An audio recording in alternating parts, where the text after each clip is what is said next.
Hello guys, Counterfactual History here, and I am here with 1920B, which is the sequel to 1916B, which is the previous video I covered on the new campaign trail game, which I lost, but, we're gonna ignore that fact. But I am playing the sequel to it, where, William Jennings Bryan, who is the incumbent president in this timeline, is running against Leonard Wood. I could not get Bryan to win, but yeah. Uh, I will be playing as Leonard Wood since not historically.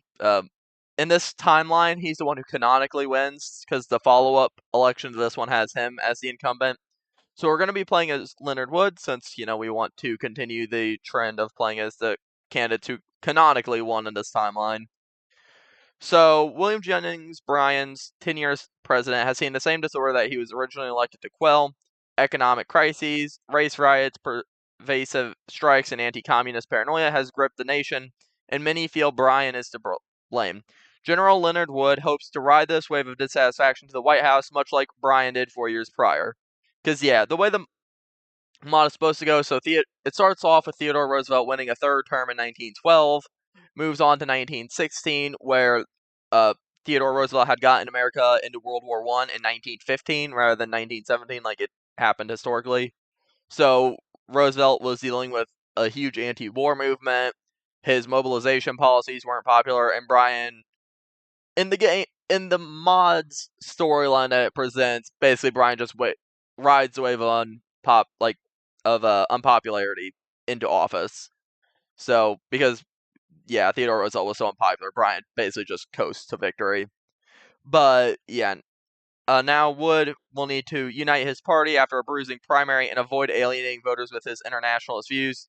Because Wood was a American general for World War I. He was in this time, like in this mod's timeline as well. He pops up in a few of the previous questions. So we're going to see if we can get him to the presidency. So he is a Republican from Massachusetts. He is a general, a physician, a progressive, and a dear friend of the late former President Theodore Roosevelt. Commander Leonard Wood of the American Expeditionary Force seems to be the perfect presidential candidate on paper. However, unlike his military predecessors who successfully captured the White House, Wood returned home from a divisive war. After his service, it seemed Leonard Wood would fade into obscurity, but fate had other plans. On January 6, 1919, Theodore Roosevelt died in his sleep. Wood gave a spirited eulogy at Roosevelt's funeral, and around the same time an armistice to the Great War was concluded, silencing unpopular calls for re-engagement, which continued to undermine Wood's future in politics. Wood entered the 1920 Republican National Convention a noticeable underdog. However, after leveraging personal relationships with numerous delegates, Wood finally captured the Republican nomination. Despite his healthy lead, Leonard Wood will have to be careful not to alienate conservatives or moderate voters with his progressive stances on civil rights and well-known internationalist sympathies. So, let's see here. How many do we have? I don't actually know who his canonical vice president is, because I want to try to run him canonical. Let's see. We got Herbert Hoover. Oh, what? Who does have that? Actually, let me check. So, little sneak peek of the next one. By the way, you should hit the subscribe button and the bell so that way you can, see this video whenever it comes out. Okay, yeah. So Herbert Hoover is the incumbent, so we're gonna run with him. So Herbert Hoover was the founder of the Commission for Relief in Belgium and was appointed head of the U.S. Food Administration by President Roosevelt in 1915. A man of humble origins, Hoover amassed a private fortune by becoming a mining consultant in London. Hoover's philanthropy continued even after the end of U.S. involvement in the Great War in 1917, founding the American Relief Administration with private funds. His efforts are estimated to have provided relief to 15 million children facing starvation. Hoover is a moderate progressive and shares their internationalist views on foreign policy. He is broadly popular due to his relief efforts. His presence will also help you in the Midwest, a key region in any election. Hoover's decision to provide relief to Soviet Russia in opposition to aiding white generals may be a weak spot of his in this environment, but he has publicly condemned Bolshevism on multiple occasions. Okay, so seems like a pretty solid candidate, I mean. After a contentious final ballot at the Republican National Convention in Chicago, you have secured enough delegates to receive your party's nomination for president. What will you say as you address the divided convention hall? So, I know a big one on this is going to be the communism scare with the foundation of the Soviet Union and Russia. So, let's see. I shall take up the mantle of the late, great Theodore Roosevelt. His tenure brought progress and prosperity on a grand scale, and I intend to emulate his legacy to ensure we strive towards creating a more perfect union. We can't do that one. The mod pretty clearly shows that, like, the mod storyline pretty clearly shows that in this scenario, Roosevelt was not very popular by the end of his third term. We're not going to do that. Over the course of 4 years, we have witnessed an unprecedented amount of crises. I have the vigor and competence to end this carnage, bringing us into a new era of security and affluence for all. That would actually probably be a good one, considering how many crises it does seem like America has had under Bryan, judging from, like, the little briefing we get. William Jennings Bryan is perhaps the worst performing commander-in-chief of my lifetime. We have moved from recession to recession, strike to strike, riot to riot, all while completely abdicating our international responsibilities. It's time for a change in course. Or with the international threat of Bolshevism growing stronger by the day, we must stand alongside the other peace-loving nations of the world in combating its spread. Engaging in global affairs is simply no longer a luxury, it's a necessity. It does seem like his internationalism probably is his weakest point, Leonard Woods is. So let's talk about bringing in security. I think that's the best one. So, yeah, we're going to talk about that. Running a tepid, positive campaign whilst highlighting your leadership is a good strategy for uniting the party and appealing to an exhausted American public. As the convention draws to a close, many enterprising reporters badger you for comment on the recent Great Convenience. This refers to the Republican National Committee's decision to withdraw the final ballot of the convention on the grounds of vote tampering, which happened to coincide with the start of Governor Edwin P. Morrow of Kentucky's lead. You won the nomination on the subsequent ballot, but have been hampered with accusations of backroom corruption following this incident. How do you respond? I can assure you there was no foul play involved in this nomination process. I shall make a public appearance with Morrow to clear up these allegations. No comment. I can assure you there was no foul play. An unidentified individual was spotted near the ballot box, and the number of votes counted was irregular. The timing of this was merely coincidental. Or, I can assure you there's no foul play. This is clearly Bryan's fault. I don't think that one just sounds like a conspiracy theory, like, you know, tinfoil hat kind of thing. We can talk about that. I kind of want to do this because that's the best way to clear it up, but I really don't know if Morrow is friendly with Wood. I don't know enough about that relationship to bet on it. But we're just going to talk about that. This is probably the best you can do with this. It will continue to haunt you in the background, but at least you have countered with a clarification of the narrative. I think that's the best way we are ever going to get out of that. Now, let's see. What states are competitive? Actually quite a few. Let's see if we can get Ohio over on our side. It's not even a full percent difference between us. So, the old guard of the Republican Party remains a mammoth force in national politics, controlling party apparatuses in major cities and forming a donor base for GOP candidates. During the Republican National Convention, you promised to continue the legacy of Theodore Roosevelt, a strategy which elicited apprehension among the old guard regarding your progressive platform. How will you assuage these fears of this critical faction within your party? So yeah, the old Republican Guard did not like Roosevelt. They were far more conservative than he was, and yeah, just was not a very friendly relationship between the two sides. This sort of intra-party intrigue is not my strong suit. Let's just campaign in the way I originally envisioned and let the tail wag the dog. No, that's just stupid. We're not going to do that. I am nowhere near sympathetic to the progressive wing of the Republican Party. Hiram Johnson and Robert La Follette are too radical for my taste, and I can assure you my campaign will be based on austerity and laissez-faire fiscal policies. That one's okay, but we do kind of probably want run progressive. So my choice of running mate demonstrates my commitment to steering this ticket in a more sensible direction than Roosevelt's platform did. That one's odd. He's also a progressive. Let's see. I'm not naive. The average voter is steadily drifting away from TR's brand of progressivism, instead favoring a more moderate approach, which I intend to embody.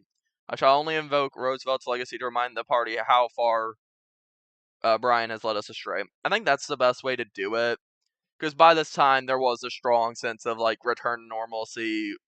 This was kind of like the end of the progressive era. So yeah, most people just want moderation. So we're gonna take that option. The old guard are satisfied, even if they remain a bit skeptical on whether you will actually follow through on this vision. So the economy has been in a state of recession since April 1919, with unemployment hitting almost 8%, double-digit deflation, and industrial production sagging by as much as 30%. What steps will you take to stabilize the national financial situation? A rising tide lifts all boats. It is important for the wealthy Americans to pay their fair share, but wartime levels of taxation must be relaxed. Current rates are simply too burdensome and are impeding a steady recovery. The Federal Reserve has continued to raise interest rates despite clear signs of economic sluggishness. I will replace Governor Harding with somebody more qualified to fill this critical position. And yeah, Harding eventually in our timeline does become president, and he's not a good president. He was horrifically corrupt. Mm-hmm. The masses of unemployed in this country face untenable hardships on a daily basis. I propose a bold federal initiative to put these men to work, building roads, improving farmland, and improving our infrastructure. Government assistance is the only way we will emerge from this crisis. That's far too progressive. We can't do that. Irresponsibly low tariffs are hampering the ability of agriculture and industry to compete in a global market. I propose a 14% defensive tariff to level the playing field for farmers and manufacturers. So, I think that's actually a pretty good option, because, yeah, with World War I ending probably around this time, the international market's going to shift. So I think tariffs are probably the best way to go about this. Proposing tariff reform is a surefire way to unite Republicans of all stripes and avoid taking sides in the ongoing ideological struggle between progressives and conservatives over the future of the party. Wow, that actually worked wonders. Jeez. Okay. Let's see, what else can we take? What other states? Let's try and solidify our support in Maryland, I guess. On January 16th, 1919, the 18th Amendment mandating the prohibition of alcohol was finally ratified by the requisite number of states and entered into effect earlier this year. Did you support its ratification? This is already settled law. Prohibition will remain in effect regardless of my views on its enactment. I oppose this amendment. Banning the sale of alcohol on Sundays and enacting a federal anti-saloon law would be more sensible than blanket prohibition, but I'll do my best to uphold the 18th Amendment. I oppose and continue to oppose this amendment. The hardworking people of this country ought to have the right to consume alcohol, regardless of how some feel about its moral qualities, or I support this amendment. Since it did just recently get ratified, prohibition is likely, broadly supported. So I think the best way to go about this is probably just saying it's already settled law and not giving a real stance on it. Because another factor is that the Republican base at this time contained or I don't actually know if it contained at this time, or if it was like a key voting bloc, basically, is what I'm trying to say, is immigrants, particularly the Irish in the northern cities and the Germans. And both of those were known to be opposed to prohibition, but also it might be broadly popular, so we're just going to give a non answer. Can Facilitating on temperance can only hurt you, as now Brian and his surrogates can easily fire up rural voters by accusing you of holding wet sympathies. Okay, well, uh, that kind of sucks, but can't really do much about that. In an edition of the New York Sun from last week, an editorial questioned the loyalty of your running mate, Herbert Hoover, due to his relief efforts in Soviet Russia, in opposition to aiding the whites in the Russian Civil War. This initial story has snowballed into dozens of articles, each extrapolating his worker-friendly actions as a mining consultant to mean he carries Bolshevik sympathies. What will you do in response? So yeah, the communist scare is pretty intense at this time, so the story is rather threatening. Hoover ought to apologize for these aid programs. That's just an insane answer. Not going to do that. I trust Hoover to defend his record. Let's continue the campaign as usual. No, I don't think that's a strong enough one. Hoover shall reiterate his enunciation of Bolshevism, and I will emphasize my plans to address the Red Menace in our streets. Brian has ignored this threat for too long.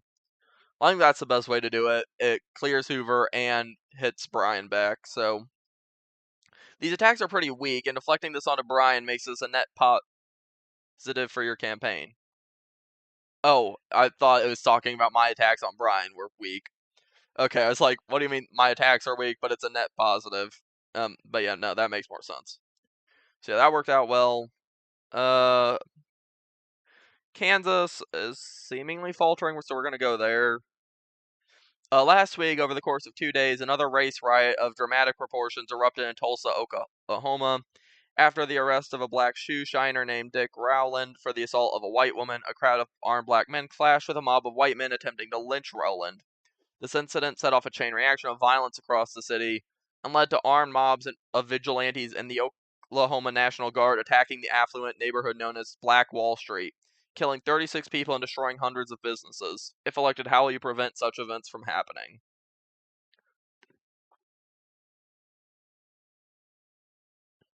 Sorry for the breaks of silence. Yeah, talking too much. I just finished making the 1916B scenario before this. So yeah, my voice is kind of giving out, so I've been taking spontaneous drinks. So if I ever go quiet, that's probably why. Um, we can argue to try and pass a revamped Civil Rights Act. Um, this event was ghastly, just ghastly. I am deeply concerned by the connection of these thugs to Moscow and international socialism. Attacking National Guard units sent to keep good order practically borders on revolution. Um, the event was ghastly, just ghastly. It was about time we passed federal anti-lynching legislation, or we cannot allow disorder of any kind to fester on the streets. So, Leonard Wood is pro-civil rights. I don't think a Civil Rights Act at this time is popular enough to try and push for. We're not going to do that. Historically, that gets pushed in the 1960s. It just will not have the support in the 1920s. But what would have support is a federal anti-lynching legislation. I think if we can push that, that also puts Bryan in a tough spot because his base of support is in the South. So if they're unwilling to renounce lynching, that hurts Bryan everywhere else. So we're going to call for an anti-lynching legislation. You now have nearly the entire black vote behind you, but have antagonized many rural voters who feel African Americans are to blame for these riots. Okay, so that's not ideal. That kind of hurt us in a lot of states, but Will you highlight your experience as former commander of the American Expeditionary Force during the Great War as you campaign? I shall, but perhaps it is for the best I avoid mentioning the Great War specifically. Let's stick to emphasizing my overall competence as a general and how that makes me uniquely qualified to be president. I don't think the American people are going to be receptive to anything that even sniffs the memory of the Great War. I'd prefer to emphasize my close relationship with Theodore Roosevelt and my intention to continue his legacy in the White House. No, that is literally deflecting a positive and turning it into a negative. Because, Theodore Roosevelt is likely not that popular, and people are moving away from his brand of progressivism, so that's the worst one. Millions of men served under my command 4 years ago. It'd be prudent to bring up my leadership during the Somme offensive and early Nivelle campaign, and how I consider all fighting men in this country my brother in arms. I don't know. The Somme offensive stalled out even in this timeline, like this alternate timeline. So that's probably not something we want to emphasize. We should probably just talk about how we are a general, but not talk about the Great War. Good idea. Most voters want to forget the Great War, but are reassured by your leadership experience. Okay, so that seems to have won us back the states we lost from the last question. Still nothing solid, especially in the Midwest. The Midwest is like incredibly divided. I think we're gonna go to maybe Washington. Yeah. Alright. So since the Bolshevik October Revolution in November 1917, Russia has been embroiled in a bloody civil war. In 1919, a loose coalition of white generals launched a series of offensives against the Red government led by Vladimir Lenin. So yeah, the whites are the anti-communists, the Reds are the communists. These offensives have have largely failed, and the white armies are on their retreat despite foreign support from Britain, France, and Japan. Bryan has largely vacillated on the issue of this conflict, merely denouncing Bolsheviks as a force of global instability. Should the United States assist the white movement? So, I'll never commit our boys to a land war in Russia. The Russian people's aversion to communism and foreign aid for the whites will be sufficient. It will not be sufficient. The Reds historically do win this war, and it's likely the same here. Let me be clear, I will never commit any of our boys to a land war in Russia. I will, however, not hesitate in supporting the whites with shipments of arms and war material to prevent further spread of Bolshevism. That's probably a good one, because I don't think anybody wants to see American troops in Russia fighting. But at the same time, they also want, the communists to lose. So that's a pretty solid one. I do not intend to deploy American troops on the front lines of this conflict, but it would certainly be advisable to station garrisons in Russian ports with the objective of protecting our economic interests and denying the Reds access to world trade. Or I support the creation of a North Russia expeditionary force composed of 13,000 men. Yeah, no, we can't do that. We can't put boots on the ground. Even this one is pretty hyper aggressive. I think that would be considered too reckless. I think we are just going to send shipments of arms and war material. Anti-communism is incredibly popular at the moment, and aiding the whites without involving American troops mitigates any potential isolationist backlash. So, that's probably good. We are winning, currently. Despite the enactment of agricultural subsidies and the Farm Relief Act of 1917, farmers continue to suffer due to a large decline in demand for crops and a stiff international market. Many are clamoring for any form of assistance to alleviate this crisis, but relief legislation has reached an impasse in Congress. What is your stance on the issue? So, Bryan has failed to provide sufficient relief for farmers. He is incapable of following through on even the most elementary of his campaign promises from 1916. Good attack, but people want solutions. The farm crash illuminates the need for higher tariffs. Farmers are being squeezed by foreign competitors, especially Canada, and don't have the ability to sell their goods abroad due to mounting protectionism. We require a second Farm Relief Act, this time providing temporary payments to struggling farmers and increasing the rate of subsidies to account for lower demand. Or I don't see how you can gain. Okay, we can't just neglect this issue. Honestly, tariffs seem to be like the uniting factor of the Republican Party, and subsidies I think were more of Bryan's thing, or at least that's the route I found to be effective for Bryan in the last video. So we're just gonna advocate for higher tariffs. Well, not exactly a nuanced solution to the current crisis, tariff reform is well received by farmers and doesn't antagonize either wing of the Republican Party. So that's exactly what we need. So it actually seems to have boosted our support. We might be able to make a play for Kentucky, I think. Flash, July 27th, 1920. In a stunning surprise attack, forces of the Red Army, numbering 800,000 in some, have crossed into the German satellite states of Livonia, Estonia, Ukraine, and Belarusia, reportedly aided by socialist partisans behind the lines. The depleted remnants of the once formidable German army are expected to engage with the Bolsheviks in the coming weeks. So, yeah, in this timeline, with America apparently dropping out of the war early, like in 1917, it apparently stalemates World War I, which likely means that, nothing really changes on the Western Front. But that would mean that the Treaty of Brest-Litovsk, I think is how you pronounce it, which is basically where Germany created a bunch of satellite states out of some of Russia's western territories, like Livonia, Estonia, Ukraine, and Belarus, those. Poland was another one.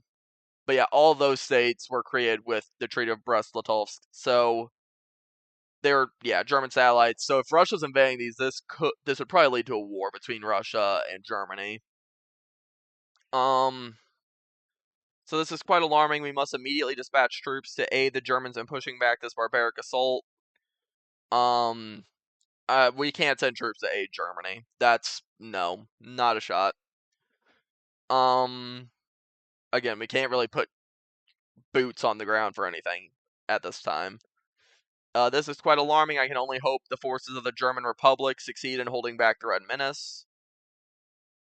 Or this is quite alarming. I implore President Bryan to assist Germany through the shipment of basic infantry equipment and ammunition to halt the spread of international communism. That's probably the best we're going to do, because anti-Bolshevism and anti-communism is high. We want to capitalize on that. So we can't really just sit there doing nothing, but also Germany was our enemy in World War I, so it's kind of a balancing act. I think this is the best we got. The world holds its breath as Lenin's zealous armies march into Eastern Europe, but most Americans remain unconcerned with international developments. Your calls for action fall on deaf ears, and public opinion seems reluctant to aid the former enemy that is Germany. Not ideal. Definitely not ideal. However, we are still in the lead, but it does seem like it's a shaky base of support. Another week, another strike. Denver streetcar workers have gone on strike in response to a series of wage cuts, grinding the city to a halt. 2 days ago, a crowd of 2,000 union members assaulted the headquarters of the Denver Post and killed the Denver chief of police in a brawl. Mayor Dewey C. Bailey has raised an armed citizen militia to counter the strikers, and 5 people are confirmed dead with dozens more injured. If elected, how will you approach the resolution of labor disputes?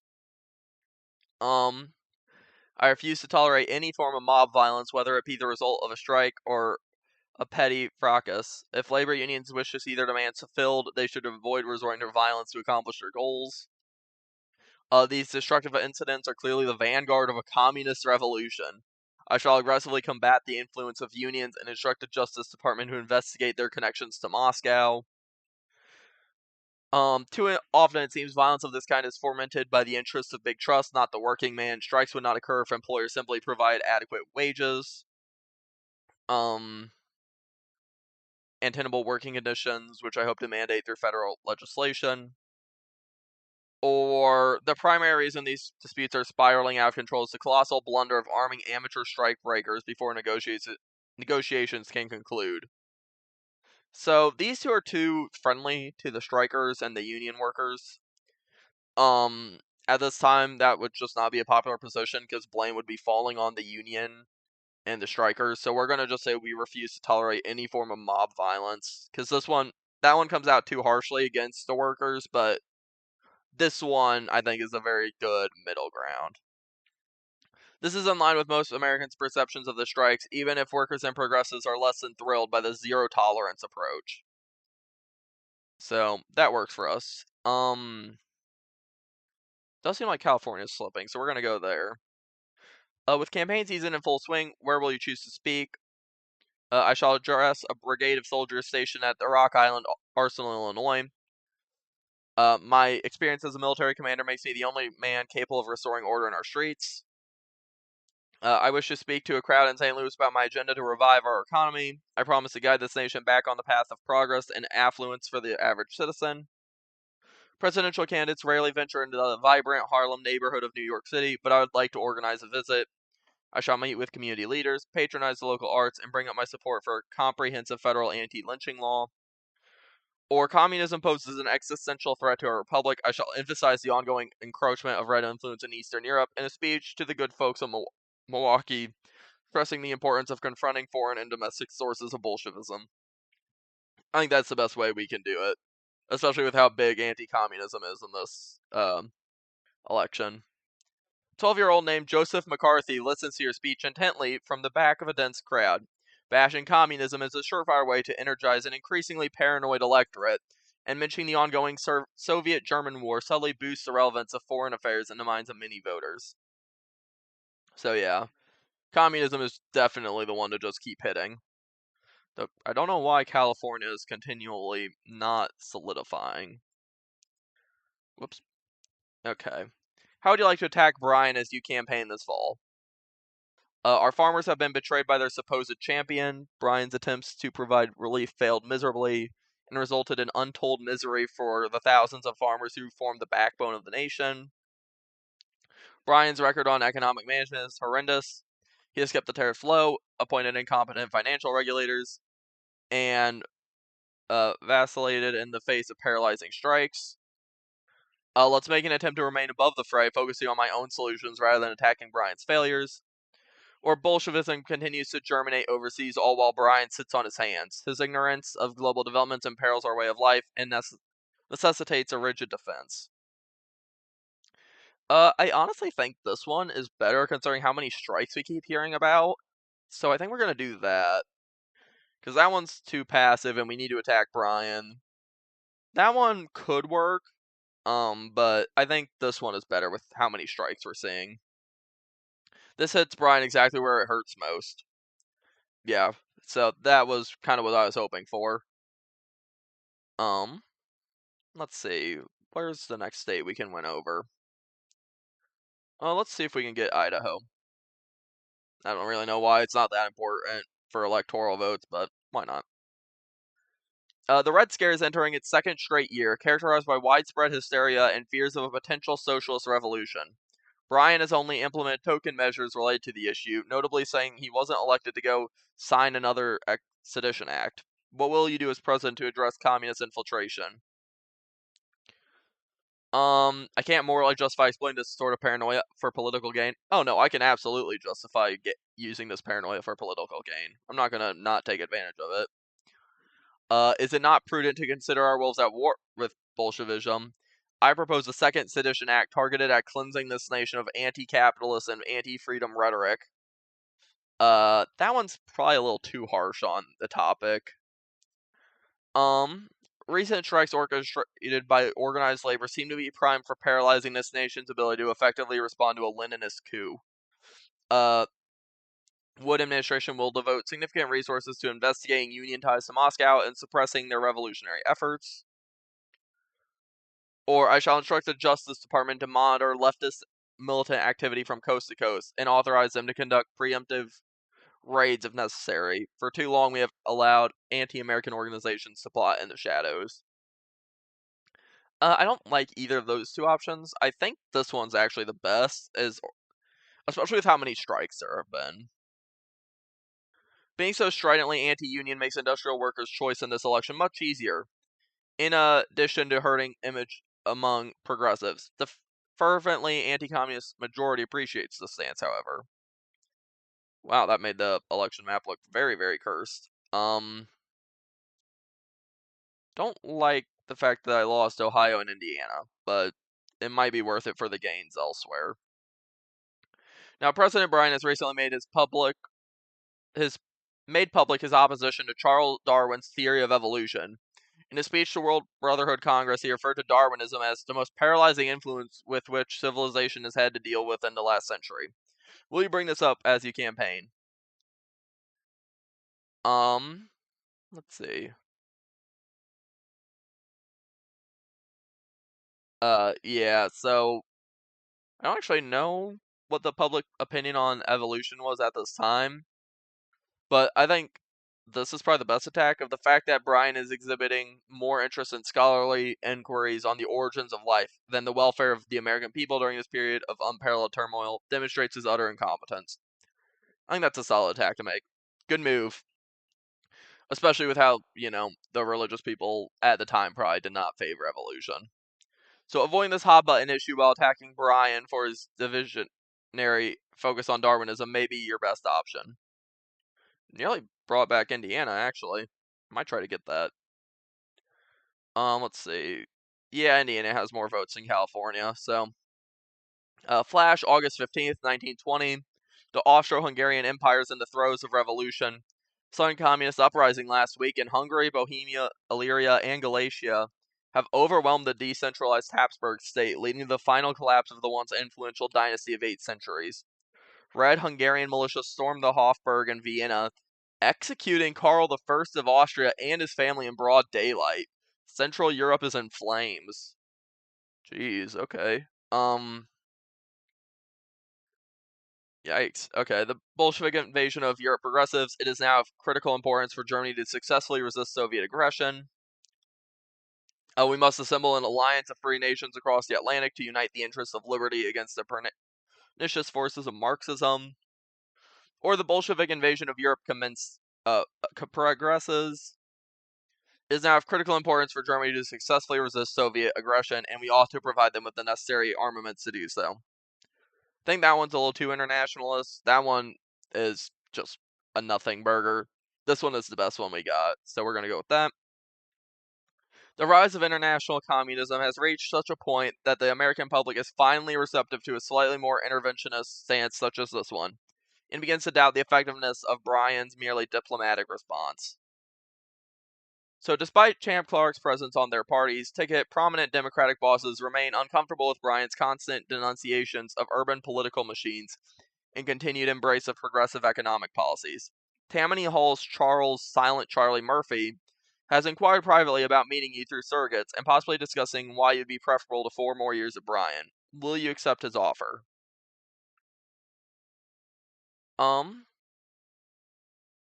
So I could theoretically do that, but New York is firmly in my hands. I don't really know if I need to.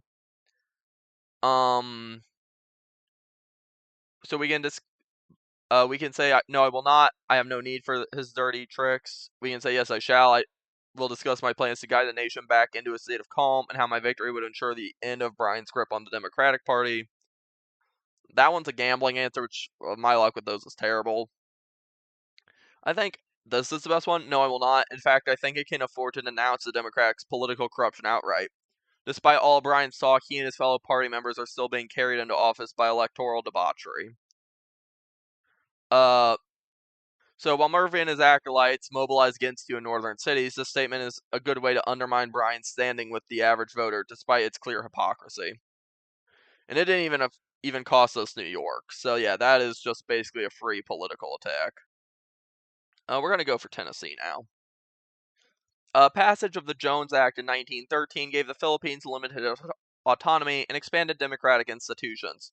Due to President Bryan's overt support for full autonomy, Filipino Senate President Manuel L. Quezon, sorry if I mispronounced that, has launched a charm offensive in Washington targeted at enacting renewed legislation to grant his country full independence. What are your views on this issue? The path to independence set forth by the Jones Act is sufficient, in my opinion. The Philippines is far from becoming a functional democracy capable of self-government. I support a policy of self-determination for the Philippines. They have fought tooth and nail for independence, and it's about time they dictate their own affairs. Or this Quezon fellow served under Emilio Aguinaldo, a ruthless Filipino nationalist who only swore allegiance to the United States after being apprehended by our troops.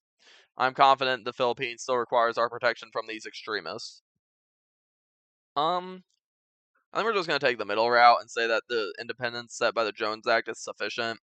Anti-imperialism is much more Bryan's thing, so I kind of want to be different than him. So yeah, we're just going to say it's sufficient. This is an inoffensive answer, which doesn't help or hurt you. Cool. I didn't really intend for it to. Immigration is beginning to emerge as a salient issue in national politics. The Dillingham-Hardwick Act of 1918 broadened the discretion of the executive branch to deport aliens, specifically allowing the government to remove immigrants on the basis of holding views in opposition to all organized government. As the electoral importance of immigrants increases and nativist sentiment rises, where will you position yourself on the issue?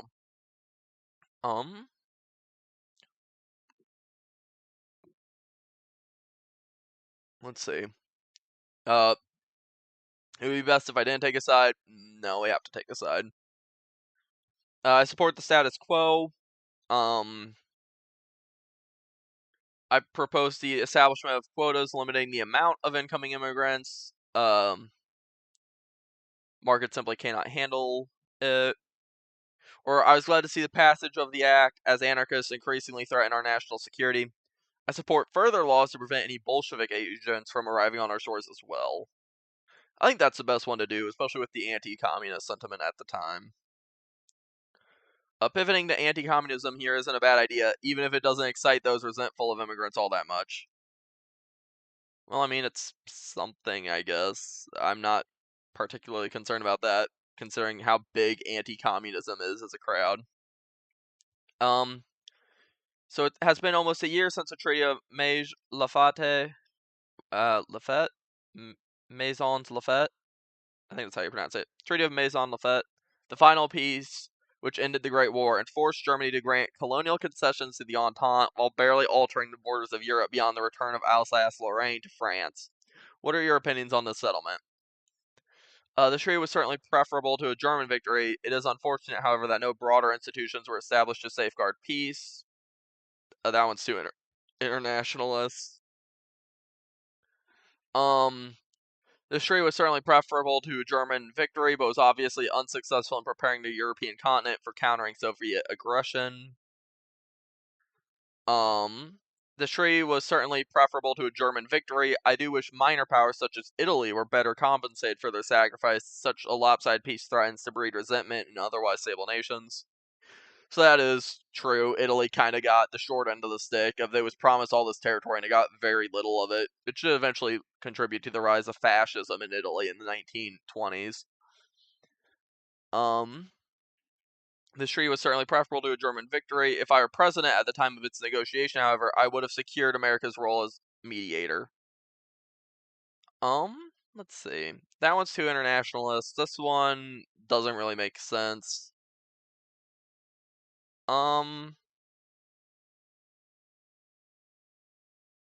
This one is kind of just... It's okay, but I don't really think it's got any point. I'd like to just see this one, I guess. Good move. This goes just far enough to generate enthusiasm among Italian Americans nationwide for your campaign without coming off as too internationalist. Cool. I didn't even really think about winning over Italian Americans, but that's an added bonus. Senator Thomas J. Walsh of Montana is a prominent member of the Overman Committee, a legislative body dedicated to investigating the extent of communist influence in American society. A progressive Democrat, Walsh has expressed dismay at recent developments in Eastern Europe and is rumored to be unsettled by Bryan's lack of action concerning domestic sources of Bolshevism. Will you court his endorsement? I actually think that is probably an endorsement we probably want, if I had to guess. Yeah, we're not gonna do that. I'm not gonna debase my campaign just to gain one senator's endorsements because he has misgivings about this Red Scare. We are using this Red Scare as far as it will go.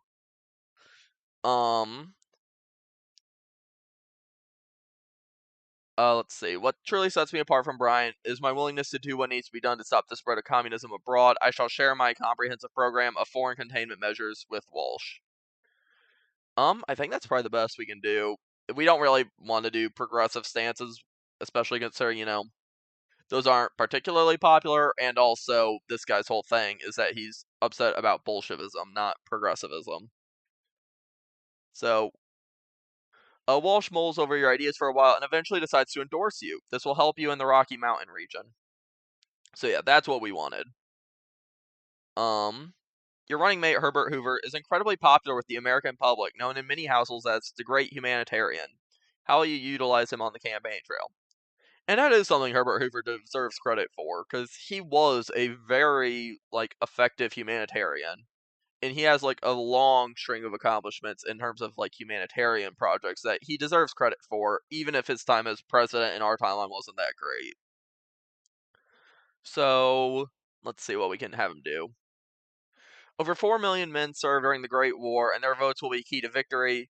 Hoover shall reach out to veterans via the American Legion, emphasizing our ticket's commitment to never intervene in any conflict that doesn't directly threaten U.S. soil as he travels. That one kinda... No.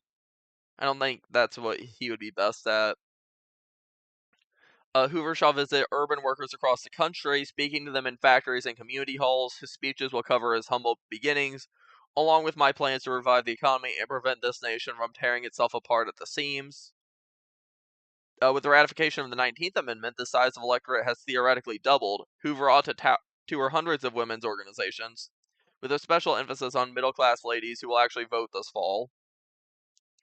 Or being from Iowa, I imagine Hoover will be well suited to sympathize with the plight of the American farmer. Let's have him crisscross rural areas, reminding these folks of our support for Prohibition and Bryan's disastrous handling of the post-war farm crash. Honestly, I think the biggest vote we need is urban workers. So we're going to have him talk to urban workers. Hoover is able to connect with working men from Detroit to San Francisco with who loud his rags to riches story, providing a decent boost nationwide. Cool, we got Indiana and Tennessee, so those are two net positives. Flash, October 18th, 1920. Bedlam grips Berlin. As the Red Army pushes back shambolic German resistance to their advance in Poland, the SPD government formed by Friedrich Ebert in the Reichstag has fallen. Amid the political disorder, left-wing Spartacus militias and reactionary Freikorps paramilitaries have clashed in the streets of Germany's capital, trading volleys of gunfire across barricades. Field Marshal Paul von Hindenburg is reportedly recalling German forces from the Eastern Front to restore order. So, yeah. Historically, this did have a little bit of precedent of there was a, like, socialist group called the Spartacists who did attempt to seize power. It didn't work historically.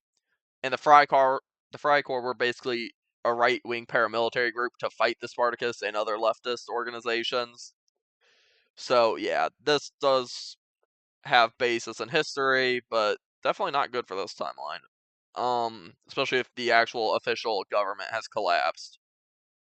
And then yeah, Marshal Paul von Hindenburg is like one of the most famous German field marshals from World War One. He played a key role in a lot of German offensives at that time, and I think he eventually became he became president of Germany historically, and is the one who actually appointed Hitler to be chancellor. So neat little facts about Hindenburg. The situation in Europe has become untenable. We can only hope Germany gets her house in order. That one, no, we can't just send hopes to Germany, because, yeah, this is just untenable if Germany's collapsing while the East falls to Soviet Russia. The situation in Europe has become untenable. We must consider using any potential degree of force to confront the global spread of Bolshevism. That's still a little too far. The situation in Europe has become untenable. We must engage diplomatically with Paris, Rome, and London at the Versailles. I don't know why I mispronounced that. I typically don't do that. At the Versailles Conference to discuss the free world's response to this growing red threat in the East. So yeah, I think that's the best one, is to just discuss diplomatically with Paris, Rome, and London at the Versailles Conference. This sort of flexible, non-committal plan of action is exactly what voters are hoping to hear at this time of great worry. Cool, we even got Ohio back. I think North Carolina is within our reach as well.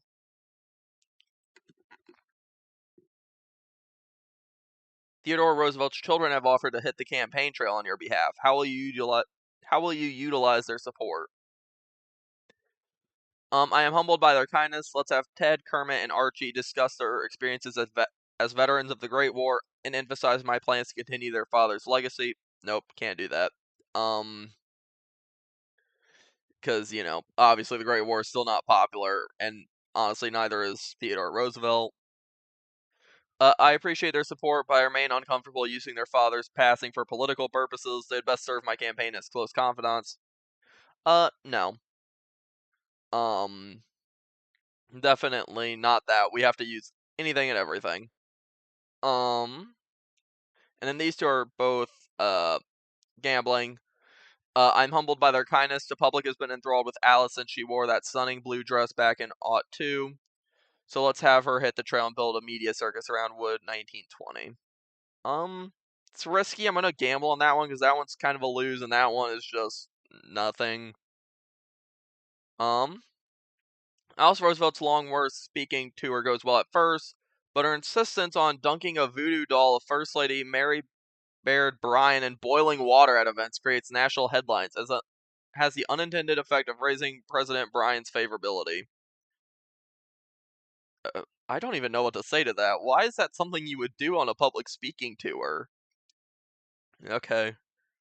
Bryan and his surrogates recently began to shed light on your time as governor of the Philippine province of Moro from 1903 to 1906. A particular incident during the 1906 Battle of Bude Dajo, known as the Crater Massacre, involved the deaths of 900 unarmed Moros, including women and children, at the hands of American soldiers under your command. You admitted full responsibility for the incident 14 years ago and have been labeled the Butcher of Moro by some columnist and campaign paraphernalia. How will you react? Yeah, that's just like a straight up war crime. I don't really know how to defend that. More guerrilla Moro guerrillas raised arms against the flag of the United States of America, and I responded in kind. Their use of civilians as hostages during this conflict was the culprit behind. I just don't think there were guerrillas there. I think you just killed a bunch of civilians. My admission of responsibility holds to this day, but I would like to say that the actions of these men were morally reprehensible and not carried out on my order. My complacency at the time remains the biggest regret of my military career. War is hell. This incident haunts me to this day and informs my current opposition to bogging down American boys in any more wars of imperialism. That's still more Brian's thing. I don't think I can do that. And yeah, this isn't worth drawing attention to. Voters are intelligent enough to see through this transparently self-serving slander. No, I think voters will care about you killing 900 civilians. Maybe it's just a guess on my end, but I feel like we probably just need to come out against it. It's not going to go well. Perhaps reiterating your guilt for this massacre while downplaying your direct role is the best way to respond to this. Wow, that did not impact the map as much as I thought it was. I thought I was going to, sink my career. No, well. North Carolina it is, because we're very close. With the ratification of the 19th Amendment, many female voters across the nation will be casting ballots for the first time. What will you do to appeal to this new voting bloc? I shall contact former Representative Jeanette Rankin of Montana to see if she is willing to campaign on my behalf. Women live in this country too. I think they'll respond to the same issue set as men. Let's not waste time and resources on one demographic. Oh, there's two of contacting the representative. Let's craft an agenda for the American woman. I pledge to enact new federal funding appropriated to the states for the purpose of vocational education, ensure equal pay for female employees of the federal government, and promulgate special health considerations for ladies in heavy industry. I mean, I think that would certainly win over the female vote, but also it's pretty progressive for the time. Let's just see if we can contact the former representative. Let's do this one. Rankin politely refuses as she remains uncomfortable with your role in the Great War. Well, not ideal, but no harm, no foul, I suppose. The past few months have torn the world asunder. After 4 years of isolationism under Brian, how will you change America's role in international affairs? It is my sincere belief that we can have our cake and eat it too. I promise to not entangle us in foreign alliances full stop, but I don't see the folly in doling out our great war stockpiles of armaments to belligerent countries on the front lines against Bolshevism. We shall become the arsenal of democracy. Brian's policy of isolationism must come to an end. We must become more attentive to shifts in global balance of power and actively aid states interested in restoring international equilibrium with men, material, and treasure. As much as I support reclaiming our place on the international stage would be against my political interest, no, we can't just opt out of this question. The security and welfare of the American people shall always be my primary concern as president, but recent developments show domestic security and welfare can be jeopardized by changes abroad. I will not hesitate to engage diplomatically with other free nations to plot efforts to contain the growing threat of communism. The arsenal of democracy is a good one, and so is this one. This one kind of echoes earlier question where we said that we should engage at the Versailles Conference, so I think we're going to go with that. This stance is popular with those who are fearful of recent communist upheaval in Europe, but a shrinking group of voters will still remain worried you will bog the country down in another war. But overall, that seems to have been a positive. What other states can we win? I guess Colorado's close. Flash, October 29th, 1920. Field Marshal Paul von Hindenburg has successfully restored order to Berlin, finally eliminating the Red Spartacus after nearly 2 weeks of brutal street combat. The German army is expected to organize a defensive line behind the Vistula River in Poland to slow the Bolshevik advance in the east. The tide is in the midst of turning against the Reds in Europe. An incredible development, let us not forget that the German army remains in a very tenuous position, and I implore President Bryan to send them supplies as soon as possible, or an incredible development, the eyes of the world are upon Germany as they undertake this great struggle. We're going to continue to reiterate that they need supplies. Oh, the sudden stabilization of Germany swings public opinion back towards isolationism with less than a week until Election Day. This isn't good for you, even if your framing of the event mitigates some of the damage. Which, oh my gosh, yikes. Okay. I mean, it's not, like, gonna make me lose or anything, but it's kind of hoping for a bigger lead than that. Where will you campaign in the final few days before Election Day? Oh, we can campaign in Missouri, Kentucky, and Tennessee. We can compete in the West, which, no, there's not much of a chance I can break that, and there's not many electoral votes there to begin with. We must lock up the Midwest, or we can tour the plains, but the plains are pretty firmly in our area, so I think it might be better to just do the Midwest. I mean, the Upper South would be nice, but I think it is better to just get the Midwest. Best of luck, Commander. Let's see how it goes. Like I said, I'm reasonably certain we won. I'm just hoping to have a fairly big lead, because the map apparently should look like that. I think we're probably not going to have quite as much, but I think it's still... I'll call it a victory if I win. I'm just hoping to win big, but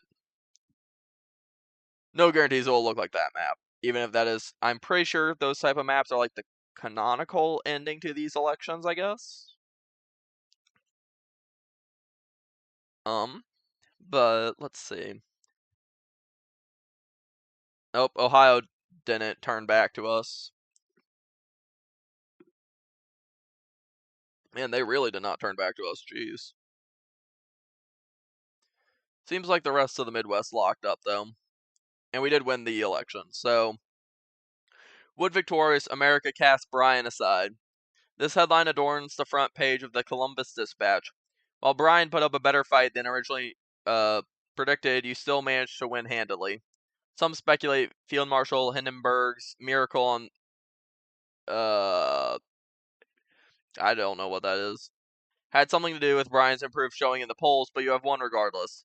Brigades of Great War veterans take to the street across the country, singing "Over There" and cheering in your honor. You have finally ended Bryan's decades-long presence in presidential politics. That alone is an achievement many Republicans appreciate. Republican majorities in the House and Senate have expanded greatly in the wake of your victory. The conservative coalition in Congress remains, and you will probably have to jockey for support of your preferred policies.